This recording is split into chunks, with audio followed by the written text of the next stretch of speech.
Halo Tribuners, selamat sore. Senang sekali saya Ajeng Hatalia bisa kembali menyapa Tribuners tentunya. Dan wow, senang sekali kita sudah hampir di setengah bulan Desember ya 2022.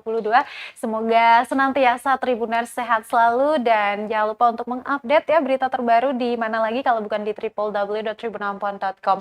Kali ini di Tribun Bastory ya Tribuners, kami menghadirkan narasumber spesial kami Tribuners untuk membawa kami ya di bulan Desember ini. Seperti yang kita tahu bahwa setiap Desember itu menjadi momen sukacita umat Kristiani menyambut Natal. Ada yang banyak sekali ya dirayakan atau dimaknai dengan yang meriah, ada juga yang sederhana. Nah, seperti apa nih ya umat Kristiani khususnya Katolik di Kota Ambon ya, Provinsi Maluku memaknai Natal 2022 ini sudah hadir bersama saya di studio tribunampon.com, tepatnya di Jalan Jenderal Sudirman, Batu Merah, Sirimau, Kota Ambon. Beliau adalah Monsinyur Inengutra yang merupakan Uskup Keuskupan Amboina. Ya. Selamat sore. Sore ya. Shalom. Salam.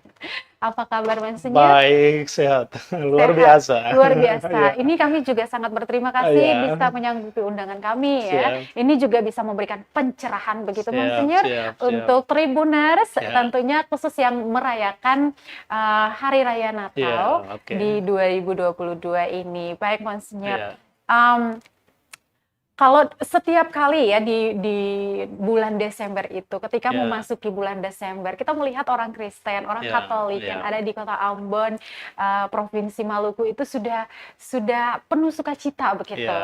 Ada yang sudah menjalani hidup dengan baik selama bulan ini. Kalau kita di Ramadan kan begitu juga ya. Di Ramadan bulan puasa ya udah deh kita jalani hidup dengan baik selama di bulan ini, jadi bulan pengampunan kalau kita di Ramadan. Saya melihat hal yang sama juga untuk teman-teman Kristen saya dan juga Katolik yang ada di lingkungan kami begitu, menyambutnya dengan penuh sukacita begitu. Nah, bagaimana sih, apa yang Monsinyur lihat di Kota Ambon ketika setiap tiba di bulan-bulan Desember itu? Terima kasih, senang bahwa bisa berjumpa dengan semua pemirsa dimanapun Anda berada pada sore yang indah ini. Sebelum saya menjawab pertanyaan yang tadi, saya ingin menjelaskan istilah ya. Jadi tadi Mbak pakai istilah Kristen dan Katolik. Sebenarnya di sini memang perlu dijelaskan. Kalau kita mengatakan Kristen, sebenarnya itu untuk semua pengikut Kristus apapun itu. Jadi Katolik termasuk Kristen. Bahkan dia adalah Kristen yang mula-mula. Karena setelah itu ada pecahan dari setelah jadi Protestan, jadi Anglikan, jadi Ortodoks dan lain sebagainya. Jadi sebenarnya kalau istilah kita menggunakan istilah Kristen berarti sudah menyeluruh untuk semua pengikut Kristus, apapun gereja dan denominasinya. Kalau kita pakai istilah Katolik, maka dia akan sepadan dengan Protestan, Pentakosta, Advent dan lain sebagainya. Jadi kita bisa menyebut Kristen Katolik, Kristen Protestan, Kristen Anglikan, Kristen dan lain sebagainya. Jadi kalau kita cuma menyebutkan Katolik berarti harus Protestan, ada Pentakosta dan lain sebagainya. Sudah mencakup semuanya. Ya, kalau kata Kristen semuanya. Lalu yang kedua masuk di suasana Kota Ambon, tentunya sebagai orang Kristen kita merasakan gaung Natal atau ya dengan lampu-lampu dan ini sangat luar biasa bagi orang-orang, bagi saudara terutama dari Protestan. Karena tradisi kita gereja Katolik sedikit beda. Kalau kita Katolik selama masa Advent biasanya tidak ada bunyi-bunyian, tidak ada lampu-lampuan dan lain sebagainya, hiasan-hiasan itu belum diperkenankan. Ya, nanti setelah Natal. Nah, memang betul kalau di setiap Desember itu, bahkan di 1 Desember kita sudah bisa melihat lampu Natal di jalanan Kota Ambon ataupun pohon Natal pun sudah didirikan. Dan meskipun saya Muslim dan saya tidak merayakan Natal, tapi vibes-nya itu yang membuat kita, orang Basudara di Kota Ambon itu memang benar-benar ada begitu, Monsinyur. Nah, tadi disebutkan juga tentang Advent ya. Apa yang membedakan eh, secara umum yang Ya, tadi ya, ada ya, lampu-lampu, betul, betul. sementara Katolik sendiri Ya, akan ada terang benderang itu ya, setelah di 25 ya, begitu ya, 24 malam ya. 24 malam Ya, ya. Ada juga yang namanya memasuki Adventist. bulan Desember, Advent Ya, pertama, ya, Advent 1 ya, ya, ya, Advent 2 dan seterusnya. ya. Bisa diberikan pencerahan biar kami juga turut Oke, paham. jadi Adventus berarti kedatangan. Mhm. Dan yang datang itu dalam kekristenan kita menyambut kedatangan Tuhan, Tuhan Yesus. Tradisi Advent sebenarnya sudah jauh dari sekitar tahun 490-an dan itu sudah dipraktikkan oleh gereja Katolik sejak itu. Jadi selain menggunakan kata Advent, tetapi juga perayaan-perayaan liturginya juga menyongsong itu. Seperti hampir sama dengan masa puasa sebenarnya, supaya kita mempersiapkan. Karena itu dalam tradisi Katolik, masa Advent ada 4 pekan, tapi terbagi atas 2 besar. Jadi pekan pertama, kedua, orang lebih menyiapkan gereja, menyiapkan umatnya untuk menyambut Kristus yang datang pada akhir zaman. Sementara pekan ketiga dan keempat lebih pada persiapan batin untuk menyongsong pesta Natal. Tapi secara umum kita dari gereja Katolik tentunya dihimbau untuk sepanjang 4 pekan itu berada dalam masa pertobatan. Jadi pertobatan, puasa, pantang, dan lain sebagainya untuk menyongsong ke sana. Baik. Untuk ke Iya, iya. Natal itu. Baik. Nah, Ya. berarti ada 2 pekan Ya, gitu, 2 pekan ya. pertama sama Pertama. 2 pekan di Kedua. akhir. Betul. Ini kita sudah ada di 2 pekan Pekan kedua, pertama ya, gitu. ya. Udah lewat Udah kok, lewat ya. ya. Nah, boleh flashback sedikit Ya. apa yang ada agenda khusus apa yang kalau tadi disampaikan oleh Monsinyur Ya. bahwa ada persiapan-persiapan itu tuh. Ya. Apa sih yang kemudian diisi di minggu-minggu kedua Jadi itu? minggu ketiga keempat ini di Kota Ambon sementara berlangsung ini. Berlangsung adalah kita dalam gereja Katolik kita sebut sebagai pengakuan dosa. Jadi umat di semua paroki di gereja-gereja Katolik berbondong-bondong datang kepada para pastor, para imamnya untuk menyatakan dosa-dosa mereka, dan dalam tradisi gereja para imam mereka memberikan pengampunan. Tentunya Yesus Tuhan yang memberikan pengampunan, tapi selalu kita membutuhkan sarana, dan sarana itu adalah imam itu sendiri. Baik. Semacam sharing begitu. Jadi misalnya kamu datang mengatakan, oh dosa-dosa saya ini, lalu saya sebagai imam memberikan nasihat, Tuhan mengerti kamu manusia dan lain sebagainya, tapi Tuhan mengharapkan kamu jangan berbuat dosa lagi, seperti itu. Ya. Itu apa ya? Saya pernah melihat nonton di film-film yang betul, menunjukkan betul. apa ya? Aktivitas Betul, ibadahnya ya. orang Katolik di mana betul. dia bercurhat kepada betul. Itu disebut pengakuan dosa. pengakuan dosa Iya, ya. betul. Jadi ada di bilik dua bilik yang berbeda, betul. namun saling mendengarkan Iya, begitu. betul. Karena biasa pakai ram-ram begitu lah. Jadi imamnya di dalam, sementara yang mengaku di luar biasa. Monsinyur sendiri sering mendengarkan pengakuan Iya, itu. sering mendengarkan pengakuan. Bahkan kita kemarin Pak. Jadi sebelum yang indahnya bahwa sebelum kita para imam mendengarkan pengakuan dosa dari umat jemaat, kita saling mengaku dosa. Jadi kemarin hari Senin kemarin kita membuat refleksi selama 1 jam. Habis itu kita masuk dalam ibadat tobat, dan setelah ibadat tobat lalu kita mengaku dosa, dan saya sebagai uskup juga harus mengaku dosa. Saya berdosa jadi harus mengaku dosa. Mohon maaf kalau mengaku ini kepada para imam. Kepada para imam.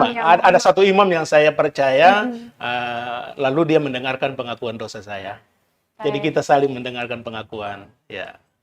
Itu menjadi persiapan sebelum kita turun mendengarkan pengakuan dosa dari umat jemaat kita. Berarti istilahnya seperti apa ya? Membersihkan hati, sangat betul. Membersihkan diri dulu sebelum akhirnya mendengar lagi pengakuan dari umat lainnya ya. Betul. Ini luar biasa sekali.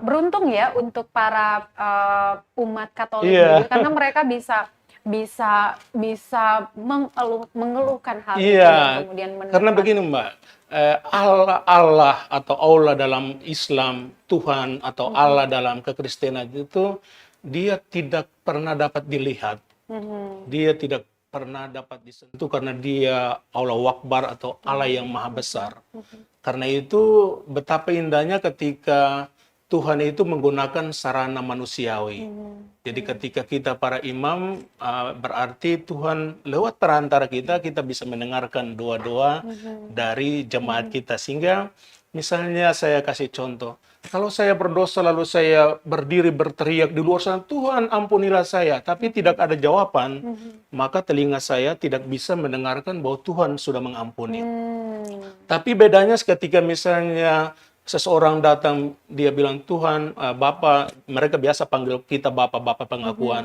mhm, Bapak, inilah dosa-dosa saya mencuri misalnya, mhm, saya berselingkuh misalnya, dan lain sebagainya. Lalu setelah itu, setelah nasihat rohani, sang imam bilang, uh, dengan kuasa yang Tuhan berikan, saya melepaskan kamu dari dosa-dosamu. mmm, Ketika mendengarkan kata-kata seperti ini, lega rasanya. mhm, mhm, Karena mhm, saya tahu bahwa, oh iya, ternyata ada yang mhm, Tuhan mhm, mengampuni saya. mhm. Itu yang kita praktikkan dalam gereja Katolik. Nah, Sip, baik. Apakah umat Katolik ya. sudah melakukan pengakuan Ini dosa yang penting. Ini yang penting. Betul. sebelum nantinya Desember berakhir Iya. dan kalian Masih menyesal? ada waktu, masih ada Masih waktu. ada waktu, sama Monsinyur ini masih ditunggu Betul. nih di gereja ya. Baik. Betul.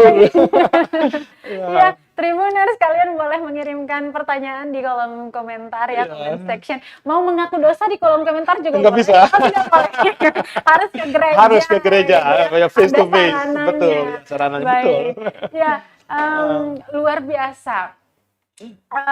Selain itu, Mas ya. Senior, apalagi yang kemudian, tengah atau, sudah dijalankan Dipercaya. selain Oke. pengakuan dosa tadi? Jadi selain itu lalu Gereja Katolik juga menganjurkan umat untuk berbela rasa Mhm, lewat tindakan-tindakan karitatif. Jadi mmm, biasa diinventarisir para janda atau keluarga-keluarga miskin di setiap paroki, mmm, lalu gereja menyiapkan misalnya sembako, mmm, lalu bisa membawa untuk memberikan kepada mereka. mhm, Tapi selain itu tentunya persiapan lahiriah juga tidak bisa diabaikan. mhm, Ya, pesta jadi memang ya, orang juga disiapkan baju baru, iya, sepatu baru dan segala sesuatu itu tidak menjadi iya, masalah. iya. Tapi yang paling penting yang tadi persiapan hati itu. Persiapan hati Ya, ya. betul. Baik. Ya, Monsinyur, kita tahu bahwa memang 2 tahun belakangan Ya, ini kita, seluruh dunia dilanda pandemi ya, COVID-19. ya, Bahkan perayaan-perayaan hari besar termasuk hari lebaran pun kita betul. dibatasi dengan Ya, berbagai macam aturan, ya, yang ketat itu. Nah, eee, persiapannya tentu saja yang seperti tadi saya bilang berbeda. ya. Apa yang kemudian membedakan perayaan di 2 tahun lalu dan di tahun 2022 ini, dan persiapan-persiapan apa yang cukup menantang begitu? Oke. Jadi memang di 2000 dua tahun yang lalu Mhm, memang dalam relasi sosial, walaupun setiap umat mempunyai keyakinan bahwa oh, Tuhan lebih maha kuasa, tapi sekali lagi kita beriman tapi juga mesti pakai otak. mmm, Jadi itu berarti ketika pemerintah melarang kita untuk berkumpul bersama, ya itu demi kebaikan kita bersama. mhm, Sehingga memang semua umat beragama, saya tahu persis di Muslim, di mhm, Kristen, mhm, semua mhm, Hindu, Buddha, kita memang selama 2 tahun itu memang tidak merayakan dalam arti tidak berkumpul bersama, mhm, berkunjung dan lain sebagainya. Tetapi itu juga menjadi masa-masa indah sebenarnya di mhm, mana orang sebenarnya diajak untuk kembali ke diri mhm, sendiri. mhm, Jadi di 2 tahun itu kita berefleksi bahwa entahkah itu Idul Fitri, entahkah itu Natal dan perayaan lainnya, mhm, bukan hanya sekedar perayaan iya, kebersamaan bersama, tetapi mhm, lebih adalah pemurnian diri. mhm, Dan masa COVID itu mengajarkan kita untuk memang memurnikan diri sendiri. mhm, Sehingga di tahun 2022 ini tentunya ketika kita sudah diizinkan mhm, untuk ini, lalu pasti kita di Keuskupan, saya kemarin baru telepon ketua sinode, bilang, buat itu open house kok tidak? Lu bilang, oh saya buat. Sudah kita rame-rame buat. Ternyata Iya, ya, di antara para pemimpin ini mereka suka curhat dan iya, diskusinya iya, betul, tantangannya agak betul, berbeda betul. begitu ya. Jadi Terus pasti Monsinyur. kita buat. Jadi kita punya relasi baik dengan para pemimpin agama. Jadi saling berkomunikasi untuk memang ini saatnya. Ya kita bersyukur di Iya. 2022 ini ketika COVID udah menurun sehingga memang adalah baik juga sebagai manusia makhluk sosial Iya. kita ya menerima orang lain datang ke tempat kita dan Iya. lain sebagainya untuk tentunya tetap memperhatikan prokes dan lain sebagainya. Baik. Ini yang non-Kristen juga Ya, pasti oh sudah pasti datanglah. kita mau datang. Siap, siap, terima. Ya, Baik, ya, ya Monsinyur, di tahun 2022 ini ya, dari sudah ditetapkan begitu ya ya betul. makna tema Natal Natal. oleh wali pada saat konferensi wali Wali gereja Gereja Indonesia Indonesia. bersama dengan Persekutuan Gereja-Gereja ya, di Indonesia ya, atau PGI betul. ya, dengan tema tahun ini yaitu pulanglah mereka ke negeri melalui jalan lain. Lain ya. Boleh dijabarkan secara apa ya, umum dulu nih makna ini. Oke, jadi memang sangat bersyukur bahwa tadi, jadi PGI itu membawahi seluruh gereja Protestan. Jadi denominasi apapun mereka bergabung dalam PGI. Sementara di Katolik kita yang disebut KWI. Jadi setiap tahun kerjasama dua lembaga ini nampak dalam pesan Natal bersama. Jadi kita kemarin saya juga ikut rapat di Bandung, kita membahas isi dari surat yang dikonsepkan secara bersama-sama oleh KWI, para pendeta dan para pastor atau uskup di gereja Katolik. Dengan tema pulanglah ke negeri mereka dengan jalan lewat jalan lain. Apa yang diharapkan di sana adalah memang karena dalam cerita kitab suci, para majus atau raja-raja dari Persia ini, mereka ketika mendengar bahwa ada berita tentang kelahiran Yesus lalu dituntun oleh bintang, mereka datang ke Bethlehem. Dan di sana mereka bertemu dengan Herodes, Raja Herodes pada zaman itu. Dan Raja Herodes juga, ya dia karena mereka mengatakan bahwa kami ingin bertemu dengan seorang raja baru yang lahir. Dan Herodes sebagai raja merasa tersaingi pada waktu itu. Jadi akhirnya dia pesan, oh kalau kamu sudah bertemu dengan raja itu, silakan datang memberitahukan kepada saya untuk saya pergi menyembah. Padahal maksud dia lain bahwa dia akan membunuhnya. Akhirnya ketika tiga raja ini mereka bertemu dengan Yesus di Bethlehem, lalu ketika mereka kembali, mereka tidak kembali lagi lewat jalan yang sama bertemu dengan Herodes. Bintang yang menuntun mereka itu menunjukkan arah lain. Arah lain yang tidak mempertemukan mereka dengan Herodes. Makanya tema Natal ini adalah mereka pulang ke negeri mereka lewat jalan lain. Oke, maknanya adalah bahwa tentunya secara internal orang Kristen semua berarak menuju pada Yesus yang lahir. Tetapi di sanalah nanti setelah bertemu dengan pengalaman itu, kita pun diajak untuk, karena kita pergi dengan manusia lama kita, dengan dosa dan kelemahan kita. Tetapi ketika kita kembali dengan jalan lain, berarti kita menjadi manusia baru. Manusia baru berarti di sana kamu bertemu dengan Yesus yang adalah pokok sukacita, juru selamat dan lain sebagainya, sehingga hati kamu itu menjadi senang, sehingga di sanalah kamu meninggalkan keberdosaan kamu, manusia lama kamu, dan sekarang kamu lewat jalan lain berarti menjadi manusia baru untuk menjadi berkat bagi orang lain. Baik, ini luar biasa sekali Ya. maknanya Ya. ya. Kalau kita perdalam ini masih banyak Banyak, sekali. ya tentunya, ya. Kalau dikontekskan dengan Ya. kondisi kita di Kota Ambon, Oke. Provinsi Maluku, dari Oke. tema itu, Oke, Monsinyur. jadi yang tadi bahwa tiga raja itu sebenarnya anak tema yang lain adalah berjalan bersama. Karena tiga raja ini berjalan bersama menuju pada Yesus, tapi juga bersama-sama lewat jalan lain pulang. Tema berjalan bersama ini yang paling penting. Ya. Dalam konteks Indonesia sebenarnya kita diharapkan bahwa dengan bergandengan tangan semua komponen umat beragama, tokoh-tokoh agama dengan pemerintah, TNI dan Polri dan lain sebagainya, dalam kebersamaan kebinekaan itulah kita akan menjadi kuat. Maka tema yang tadi bergerak maju Bangkit lebih kuat. Kuat. Aduh, saya lupa.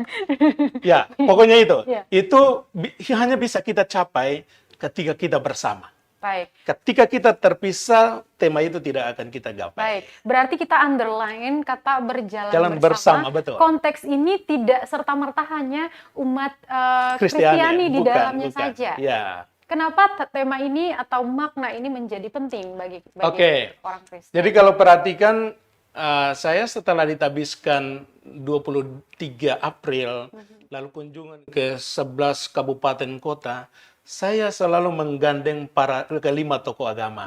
Saya berjalan bersama Ketua MUI, Ketua Sinode Parisada Hindu dan Walubi, ke Aru, ke Tanimbar, ke MBD, ke Seram, dan lain sebagainya. Kita berjalan bersama. Berarti sudah menjawab tema tadi. Dalam berjalan bersama itu lalu kita ingin memberikan kita para pemimpin agama aman-aman saja. Maka hendaknya masyarakat jemaat di akar rumput juga melihat contoh yang ini. Supaya mereka juga merasa aman dan damai. Itulah tema bersama.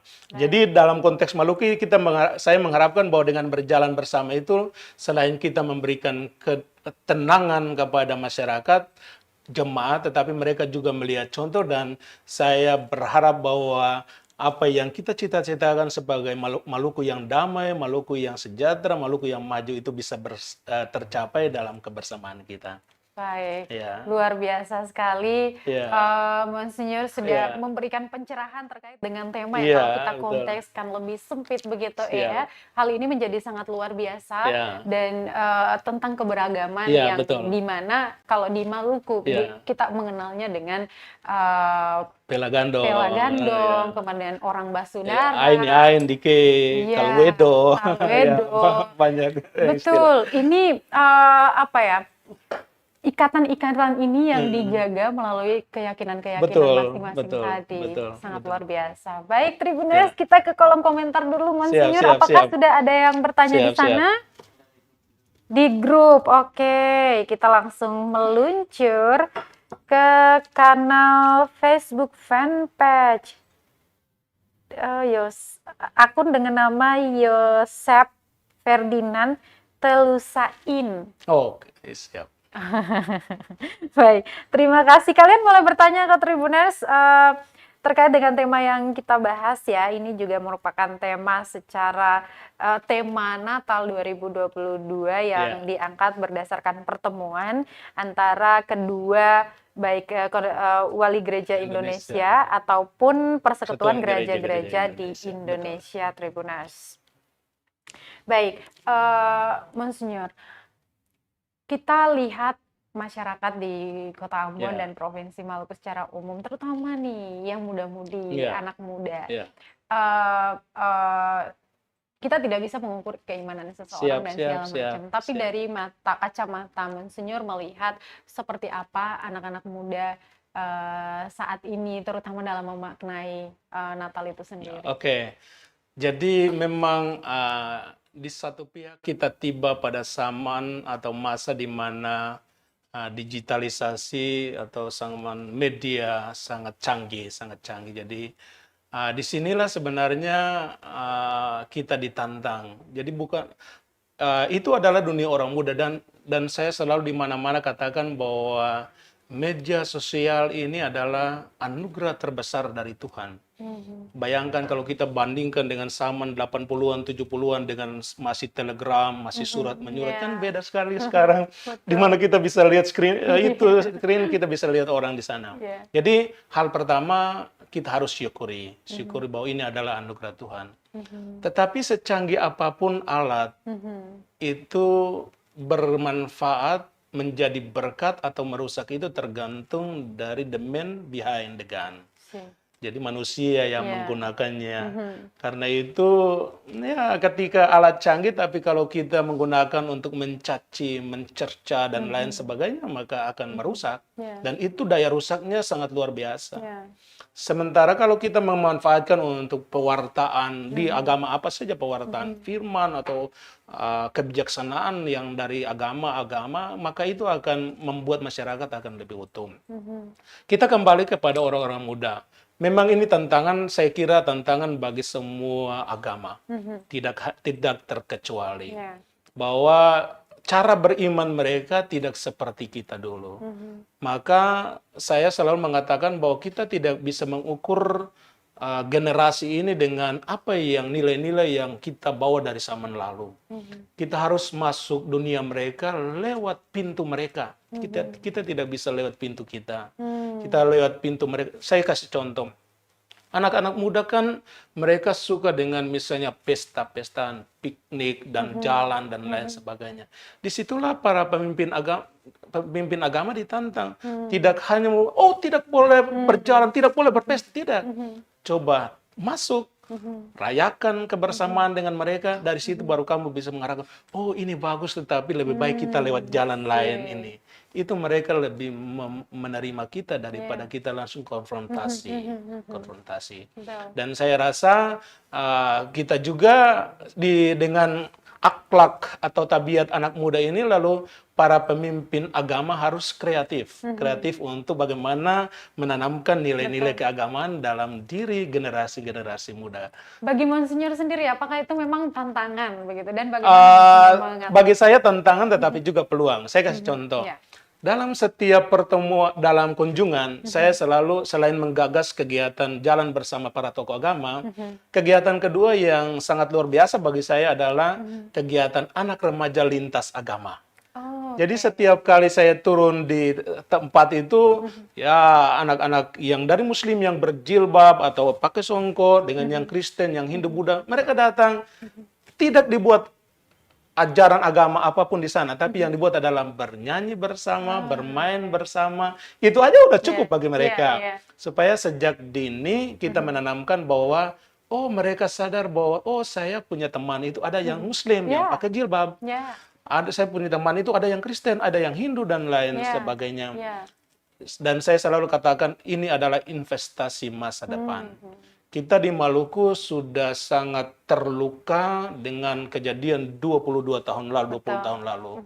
Dan itu saya tidak mau bahwa itu tidak akan terjadi lagi. Maka apa yang saya buat adalah selain menggandeng tokoh agama, tetapi juga jadi di pucuk pimpinan dengan tokoh agama, tetapi di akar rumput dengan anak-anak remaja lintas agama.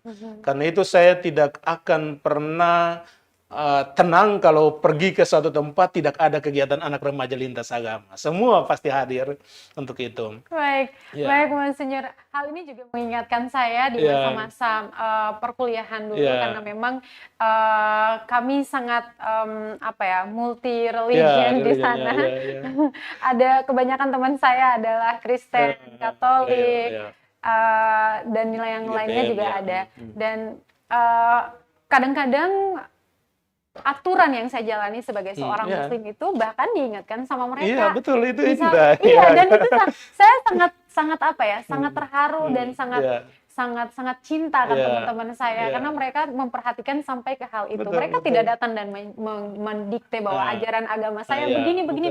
Tidak. Mereka datang, kamu tuh kayak gini, pakai jilbabnya yang benar, puasa tidak, kayak gitu-gitu. Iya, betul. Jadi hal ini juga yang jarang kami dapatkan di luar daerah, di Provinsi Maluku. Sangat betul. Untuk itu saya mengharapkan ini bisa menjadi pembelajaran juga buat teman-teman kami di berbagai daerah dimanapun itu. Jadi kalau ke Ambon jangan kaget ya. Iya.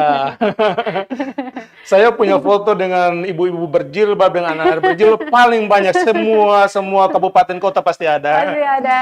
Ya, itulah dia hidup orang Basuda yang ada di Kota Ambon, Provinsi Maluku, seperti yang tadi sudah Siap. disampaikan oleh Monsinyur juga, bahwa memang kita punya cerita kelam yang kelam sekali, Iya, dan itu betul, betul. tidak ingin lagi Ya. untuk terulang. Dengan Karena adanya- tidak ada yang untung, tidak ada yang Betul. menang, semua rugi secara manusiawi. Betul. Itulah kenapa yang memperkuat ikatan tali persaudaraan orang Basudara di Iya. Maluku, Provinsi Maluku ini, karena dari masa kelam itu dan masih Betul. dijaga sampai saat Betul, ini. betul, Kita sangat harus betul. kasih aplaus untuk masyarakat Mantap. Provinsi Maluku. Ya. Baik, Monsinyur, satu pertanyaan terakhir kedua Ya. saya. Iya, siap. Makna Natal Hmm. bagi Monsinyur sendiri.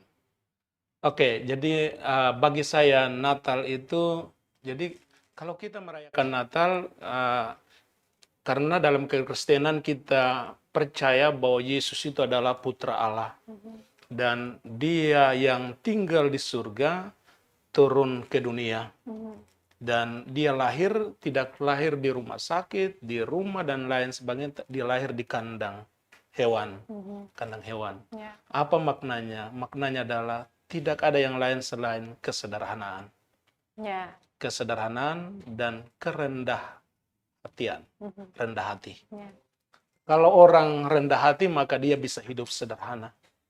Kalau Anda tidak ada kerendahan hati, maka Anda tidak bisa hidup sederhana. Justru Yesus mengajarkan nilai ini, bahwa oke, kita boleh merayakan Natal, kita boleh siapkan makanan, petasan, dan lain sebagainya, tapi jangan lupa bahwa di sana ada sesama kita yang tidak menikmati seperti apa yang kita nikmati. Ya.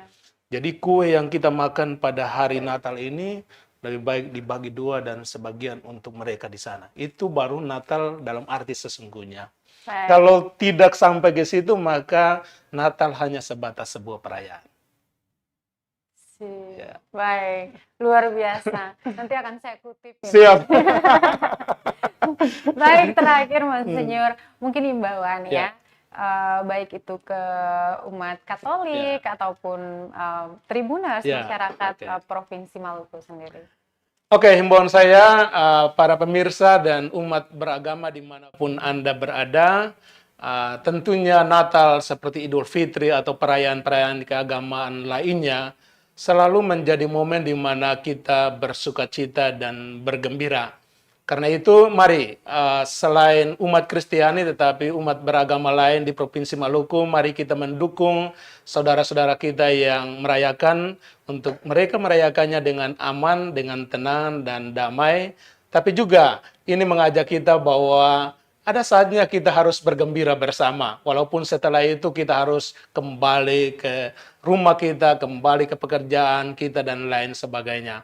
Karena itu untuk semuanya, semoga di Natal 2022 ini yang ada hanyalah ketenangan, kedamaian, persaudaraan seperti yang sudah kita rasakan selama ini. Jangan melakukan hal-hal yang mencederai persaudaraan atau kemanusiaan. Mari kita bergandengan tangan, baku kele, baku gandeng, supaya kita betul-betul di Maluku ini menjadi tempat di mana setiap orang yang tinggal di sini merasa ada kedamaian, kenyamanan, dan kedamaian itu tidak turun dari langit tetapi datang dari hati Anda sekalian. Baik, Ya. Tribuners, Monsinyur, terima kasih sekali lagi Kasih. sudah hadir bersama Siap, saya siap. Ajeng di Tribun Bastory Ya. untuk edisi kali ini. Kita berbicara tentang tema Natal dan sangat luar biasa. Semoga bisa tersampaikan ya Siap, siap. terutama untuk umat Katolik Siap. yang ada di Kota Ambon, Provinsi Maluku. Baik, akhir kata saya Ajeng Hatalea. Terima kasih Uskup Keuskupan Amboina Monsinyur Ino Nutra. Siap. Dan Tribuners, selamat menyambut Natal Kristus. Semoga kedamaian selalu di hati Anda. Baik, dari jalur utama Jalan Jenderal Sudirman, Batu Merah Sirima, Kota Ambon, kami pamit. Amato. Amato. Terima kasih sudah nonton. Jangan lupa like, subscribe, dan share ya.